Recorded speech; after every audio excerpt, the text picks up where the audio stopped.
A very good morning to you all students. I hope you all are fine and you enjoyed your vacations and I hope you have studied also a little bit. So students, now back to online classes and so I have just gone through your PT1 answer sheets, and what I found was this, that most of you have copied from some source.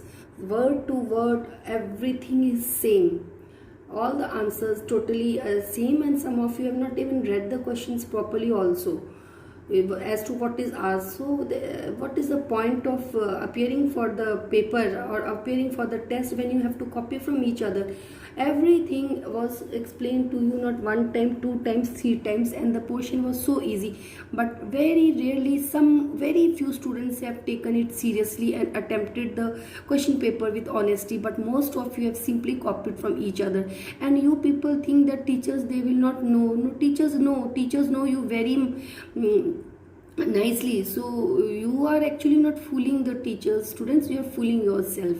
Okay, so it will be you who will be harmed or who will be benefit from these online classes, or what the teachers are trying their level best to explain the things to you, but you are not only serious. So anyway, I have just posted the syllabus of term 1 and term 2 of chemistry and biology to you.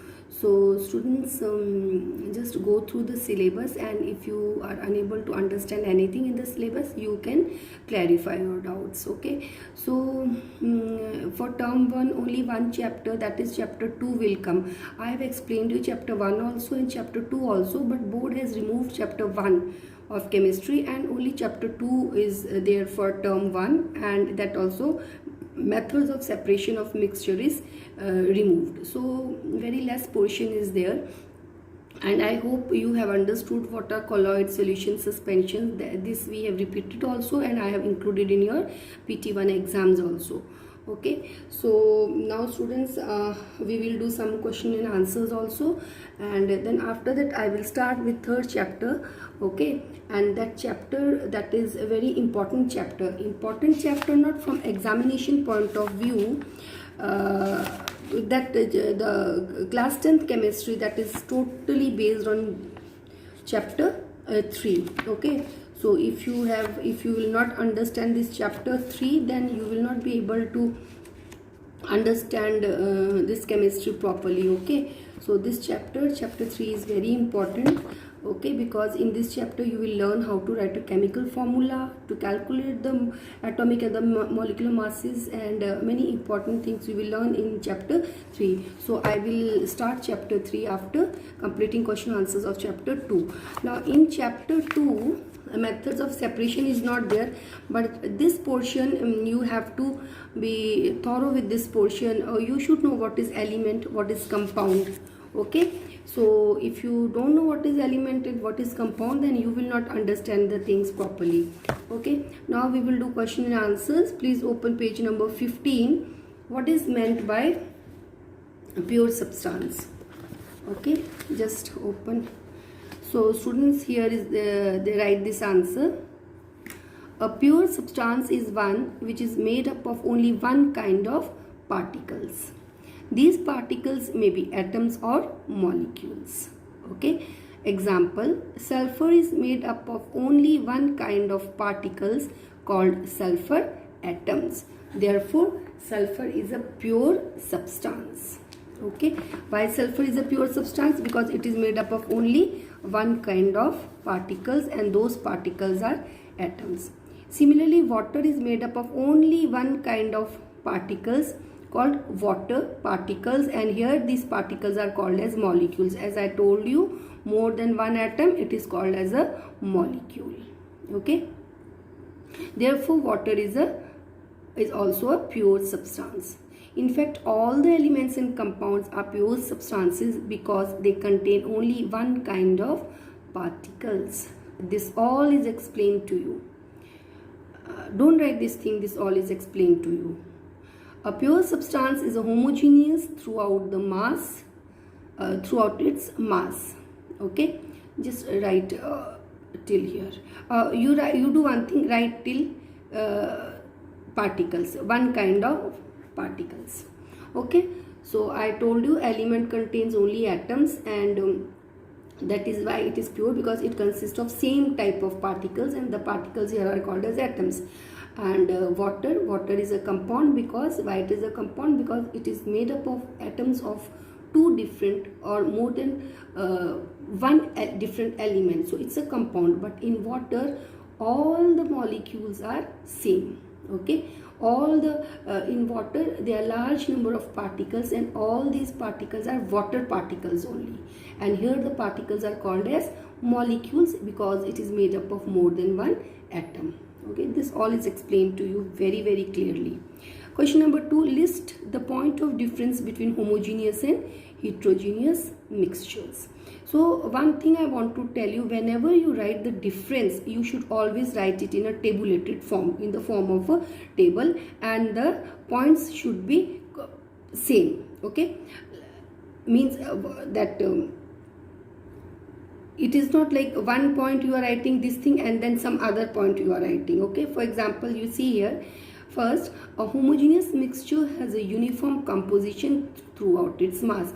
Now corresponding to this only you will write the point, you will not write some other different point. Okay, under heterogeneous mixture does not have a uniform composition throughout its mass. Second, a homogeneous mixture has no visible boundaries of separation between the various constituents. What are constituents? The components. Okay, components like salt and water, will make a homogeneous mixture. So what are the constituents of this salty water? The constituents or the components here are salt and water. Now second point under heterogeneous mixture, a heterogeneous mixture has a visible boundaries of separation between the various constituents.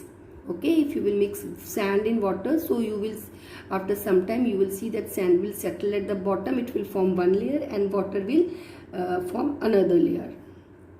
Third point, see here, the constituents of a homogeneous mixture cannot be seen easily, and here the constituents of a heterogeneous mixture can usually be seen easily. Now page number 18 also same question, so just leave it. Now on page number 18 of your book, question number 2, you see students, how are sol, that sol is what? It's a colloid. How are sol, solution and suspension different from each other? So here you will write this in a tabulated form. As you can see here, you will make 3 columns. First you write solution, so under solution you write true solution, then you write sol, which is also called as a colloid, then you write suspension. Okay, now first point under solution is a solution is a homogeneous mixture. Under sol, a sol, which is a colloid, it appears to be homogeneous but actually it is heterogeneous. A suspension is a homogeneous mixture. Sorry, a suspension is a heterogeneous mixture. Second point about the size, better you leave. You can say it is very small, it is very, very small, or it is slightly big, that you can say, but you cannot remember the size of all the particles. So just for the time being you leave this. Okay, first point, then you come to third point here. The particles of a solution cannot be seen even with the microscope. Okay, the particles of most of the sols or colloids cannot be seen even with a microscope. The particles of some of the sols or colloids can however be seen through a high power microscope. Third, the particles of suspension can be seen easily. So just I want to say you something. This question was given, okay, and the answer is this part under colloid. It can be seen under high power microscope. So this I understood that is written from some source, and possibly that source is a reference book, that is Ashton book. And it is not only one child, most of the answers are same, ditto same, which is neither given in the book, which is not given even in the reference books also. So, and in some cases the incorrect answers are also same, so which shows that through WhatsApp the students have asked the answers. So this answer, because colloid can be seen, I remember, so where I found that some sort of cheating and this thing and that thing is done, so I have not given full marks. I cannot give full marks. So the marking is done, very very strict marking is done.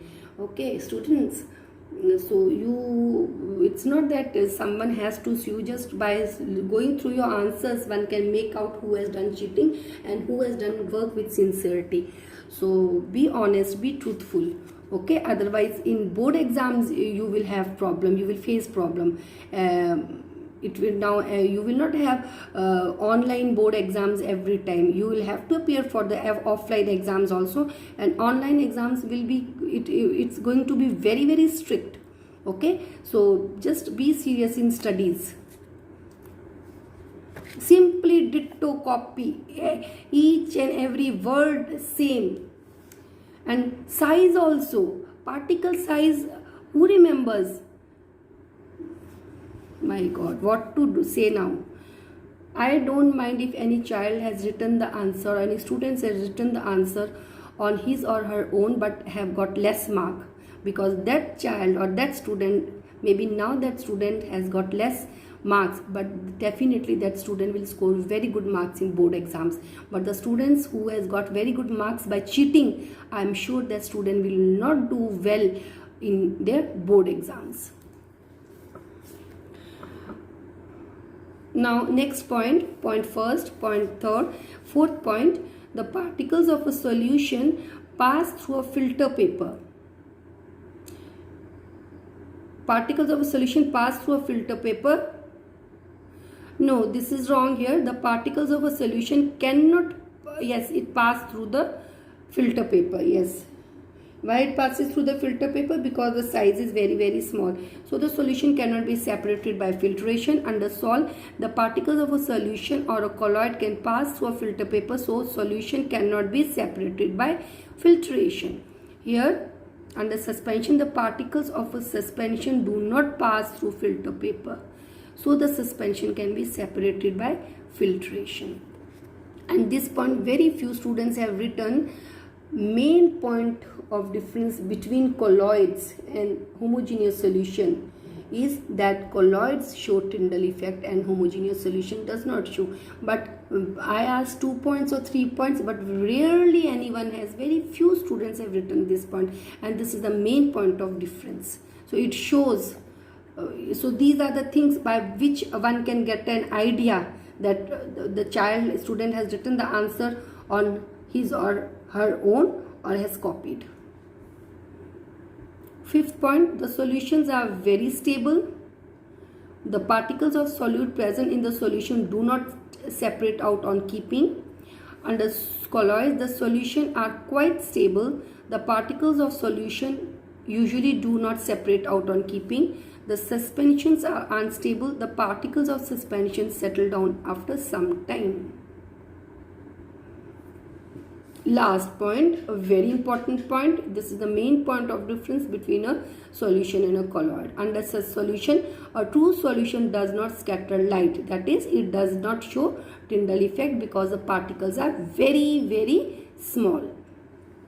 Then a colloid scatters a beam of light passing through it because the particles are fairly large. It is larger than solution. Suspension scatters a beam of light passing through it because its particles are quite large.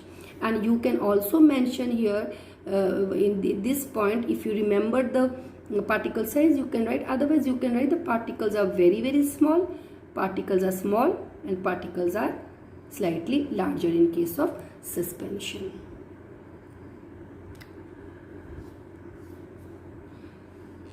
So this question you please do on your own. Question number 3. To make a saturated solution, 36 grams of sodium chloride is dissolved in 100 grams of water. Find the concentration of the solution. It is very simple. I'll just tell you. Students, and when any numerical problem is given to you, you are not supposed to write only the answer. You have to show the method. 3 marks problem is given and some of the students are writing only 1 or 2 lines and writing the answer. That is not the way of writing. You will get 0 in your board exams.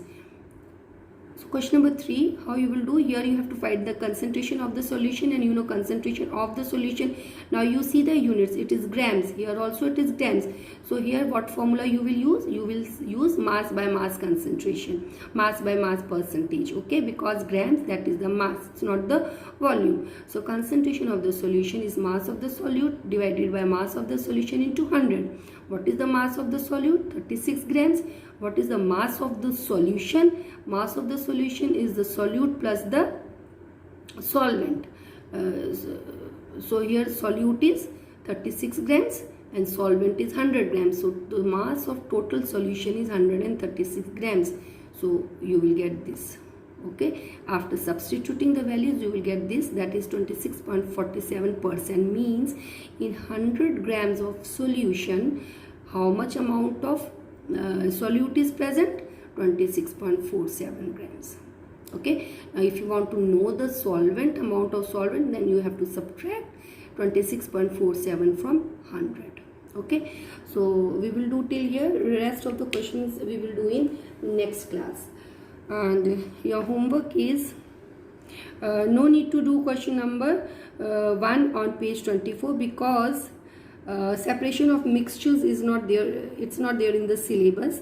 So please cut question number 1 on page 24, question number 2 on question number 2, question number 3. Okay, so no need to do these 3 questions. So question number 24, this we will do in next class. Okay,